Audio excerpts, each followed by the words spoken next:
Welcome back to our YouTube channel, Linux Tuition. This is the continuation video of our web series Unwrapping Docker. In the previous video, we already understand the Docker internals. We a lot talk about the Docker process management and process isolation. It is very essential to understand uh, how Docker does the process management. So in this video, we will gonna cover Docker process management. So we already knew that Docker container is nothing just a Unix or Linux process. Whenever we run container, Docker engine utilize namespaces and C groups to run Docker processes. Uh, and these processes are always run in the isolated environment. We also know that Docker utilizes kernel C groups for resource allocation and namespaces for process isolation.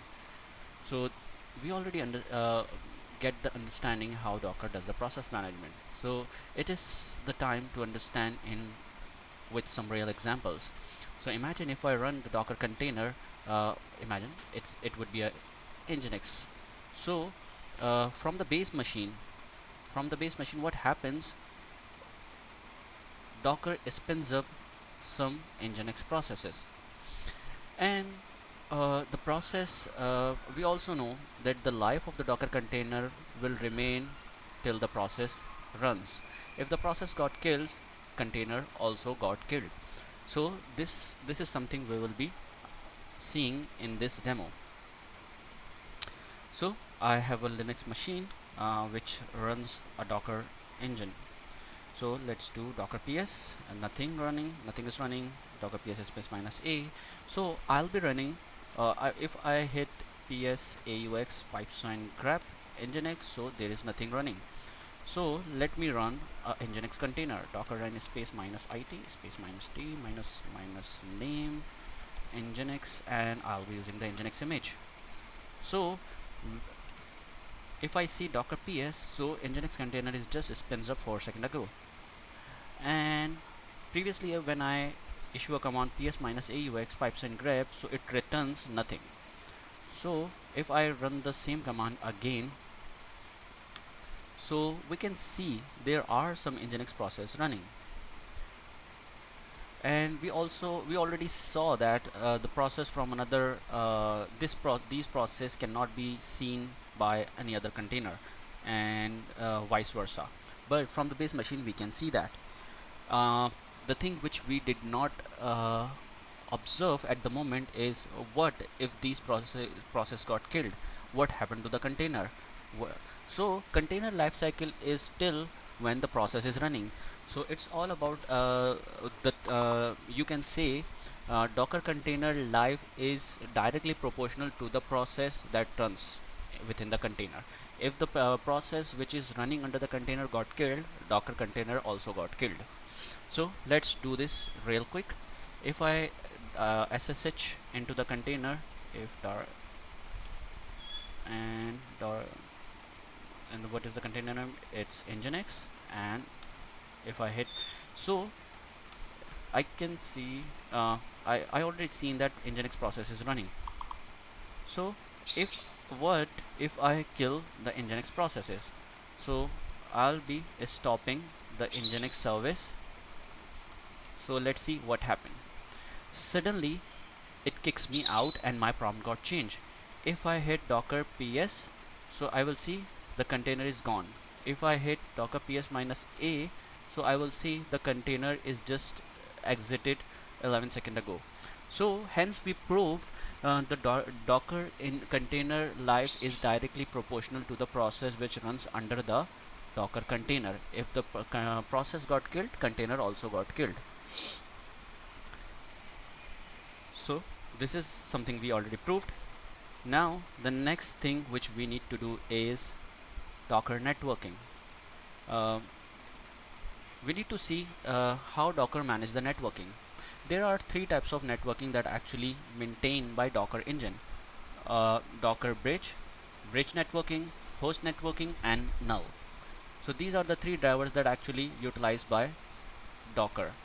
Docker uses kernel feature like net underscore filter to tag and shape the traffic. Nowadays, net underscore filter, also known as IP tables.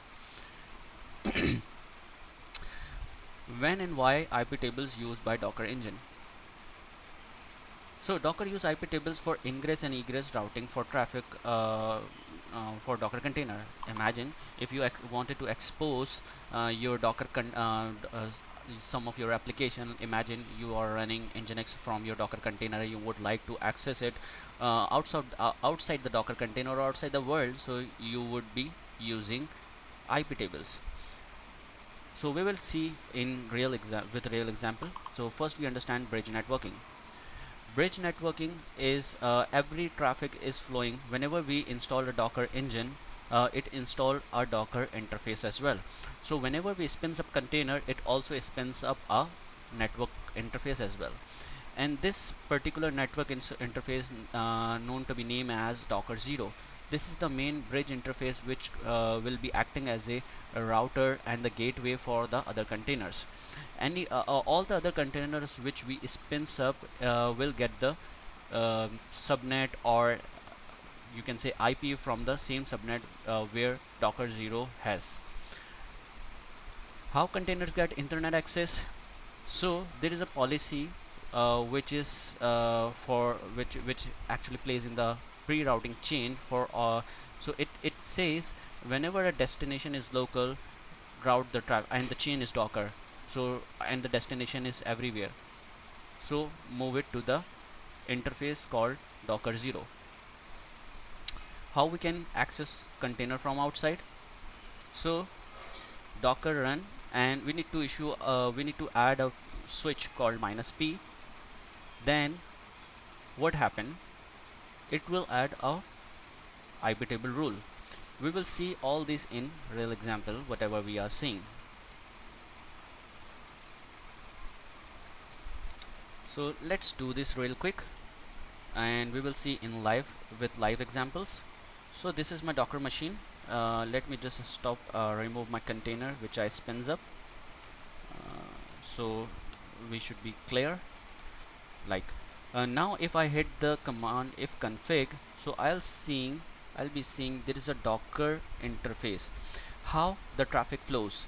So whenever any container wanted to go out or wanted to come in, so what happened, it will go through this particular interface.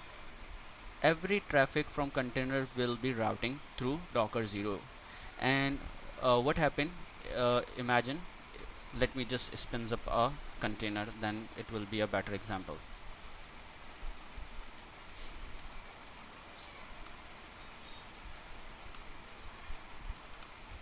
So I spins up container and it creates this particular network card. So imagine there is a container attached to this network interface, and this network interface wanted to access the internet. So what happened, all the requests from this interface will go to this Docker bridge interface, because this interface gateway is Docker 0, and Docker interface, because it's bridged to the ENS5. So ultimately it's all the traffic is routing to this particular interface, which is my base machine in network card. So all in all, what we do actually, what how actually Docker engine does the routing. It routes all the traffic to the main interface, which is the Docker 0, and Docker 0 is a bridge on top of my base network card, which is ENS5. So we said that whenever we spins up a Docker container, it creates some IP tables rules. At the moment, if I hit IP tables space -L, so I will be seeing not much rules. If I see the NAT table rule, -T space NAT, so I'll be seeing not much rules. So what I'll be seeing is this rule masquerading. This particular rule is actually for routing all the traffic from container to uh, the internet. So all the traffic which matches which actually not the local host network, but and wanted to go out, so all those rules will be masqueraded to this particular chain rule. So let's assume we need to access our container and how it will does. We need to access our application from the internet and how it will does. Currently, if I do the docker ps, so there is a nginx container is running, and if I do the inspect docker inspect uh, nginx, so I can see the IP is 172.17.0.2 and the gateway IP address is 172.17.01. So if I go back and hit the if config command, so I can see the docker 0 has the IP 172.17.0.1. So that means every traffic will flow through a interface which is docker 0. Now moving forward, uh, we already know that nginx is already running in this container. If I would like to access nginx from here, so I can access. But if I wanted to access, I only can, because this IP is only available to this particular machine. If I wanted to access this web server from out of the world, out of this machine, or maybe some from other machine, or maybe from my browser, I won't be able to access because it's not propagated, and this particular IP is private and I won't be able to access. If I really wanted to access this my container or my web server from outside this machine, so I need to expose it to the port.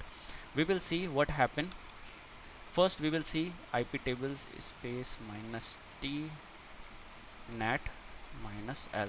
So there is no rule added. If I see the default chain, so there is not much rule. So let me just clear this, and what I'll be doing, I'll be spinning up a docker container, docker run space minus it space minus minus name out nginx, and I'll be using nginx image. Before that, what I need to do is minus p 80 colon 80. When I do that, let's see what happened under the hood. When I add this parameter minus p 80 colon 80, so we will see there is an IP rule got added into the chain. So you could see we Docker engine added a dnat rule for the IP, which is called 172.17.3. So what happened, whenever the traffic comes to a interface, let's say the IP of this machine is 172.31.116.241. Whenever the traffic coming to this particular IP, so on the port 80, so it will automatically route to the private IP 172.17.03 on the port 80. This is the container port, so it always route the destination port which runs on the 172.73. So we can confirm this IP by docker inspect out nginx. So we can see this is the IP of my container that we just exposed with. So whenever we expose any IP, so Docker engine create an IP table rule in nat table. So all the traffic which is coming to my IP, which is if config.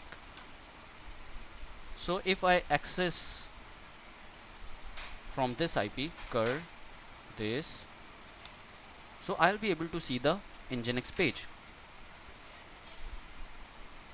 but I won't be able to access the nginx from the other container. So that's how actually Docker manage the networking. I hope this video will give you enough insight about the Docker networking. If you like this video, don't forget to subscribe our YouTube channel, and don't forget to like this video. Also, please do a favor and share this video too with your other colleagues as well. Thank you for watching this video.